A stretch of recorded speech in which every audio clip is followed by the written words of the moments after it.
My dear students, welcome to 10 digit wonder. इस channel में आपके मैथ्स एंड साइंस के डाउट्स क्लियर करने वाले वीडियोस रहेगा।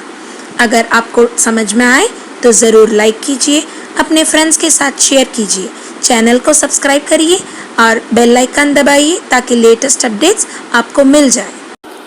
गति का समीकरण प्राप्त करने के लिए वेग समय ग्राफ द्वारा हमें क्या क्या वैल्यूज मिलेगा यहाँ ध्यान दीजिए। बिंदु ए पर हमें प्रारंभिक वेग u मिलेगा, या तो ओ ए तथा सी डी दोनों क्या हो जाएगा u, और बिंदु बी पर हमें मिलेगा अंतिम वेग v, तो यहाँ बी सी बराबर v, और उसके लिए जो प्रारंभिक वेग u से अंतिम वेग v तक जाने के लिए लिया गया समय जो है ओ सी पर हमें प्राप्त होगा। तो यहाँ देखिए ओ ए द्वारा प्रारंभिक वेग, बी सी द्वारा अंतिम वेग और ओ सी द्वारा समय t हमें प्राप्त हो रहा है। क्लियर? अब इसके अलावा हमें और क्या मिलेगा? ओ ए मिल गया, सी डी मिल गया, बी सी मिल गया। अब हमें बी डी चाहिए। अब बी डी चाहिए तो क्या करेंगे हम लोग? पूरे बी सी से सी डी को घटाएंगे। बी सी हम लोग जानते हैं क्या? अंतिम वेग v, और सी डी हम लोग जानते हैं प्रारंभिक वेग u। अब हमें बी डी मिल जाएगा। बड़े रेखा से छोटे रेखा को घटाने पर ये बी डी मिल रहा है। अब बड़े रेखा क्या है? v माइनस छोटे रेखा क्या है? u, तो बी डी मिलेगा हमें v माइनस u। अब ऑलरेडी हम लोग जानते हैं ओ सी बराबर t है, ओ सी और ए डी दोनों ही बराबर t हो जाएगा। क्लियर? इसको प्रयोग करके अब पहला समीकरण कैसे प्राप्त करेंगे अभी देखेंगे। अब देखिए, गति का समीकरण वेग समय के संबंध को दर्शाने वाले समीकरण है। पहला समीकरण v is equal to u plus a t, जिसमें हम लोग ग्राफ से अभी क्या क्या प्राप्त किए?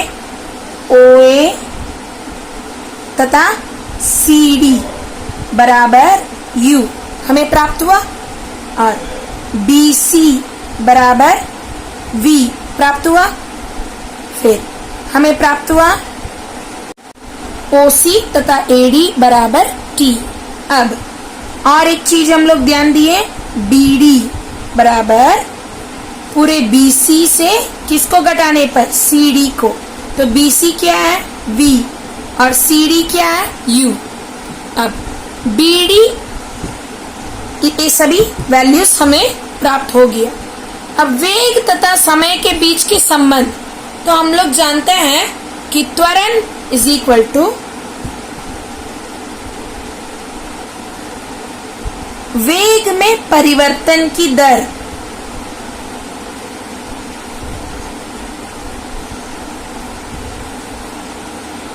वेग में परिवर्तन की दर मतलब वेग में परिवर्तन बटा समय, समय को ही दर बोलते हैं। तो वेग में परिवर्तन, उस ग्राफ में ध्यान दीजिएगा, वेग में परिवर्तन कहाँ हुआ? प्रारंभिक वेग u से बढ़कर समय t में अंतिम वेग v में गया। तो वेग में परिवर्तन कहाँ हुआ?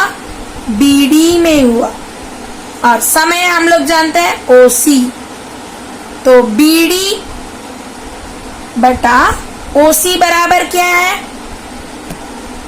oc और ad दोनों बराबर t है, तो bd बटा ad कर सकते हैं। अब देखिए bd हम लोग यहाँ मिल गया हम लोगों को v माइनस u। त्वरण क्या है हमें? a is equal to v minus u बटा t। अब क्रॉस करिएगा तो ये इधर चला जाएगा, तो at बराबर v माइनस u। अब ये जो माइनस u है इधर आ जाएगा तो प्लस u बन जाएगा, u plus at is equal to v, जो हमें समीकरण प्राप्त करना था v is equal to u plus a t, तो यहाँ प्राप्त हो गया हमें v is equal to u plus a t. ठीक है, इसको ध्यान से देखिएगा तो पहला समीकरण आप समझ लेंगे और अगला वीडियो में नेक्स्ट समीकरण का ध्यान देंगे।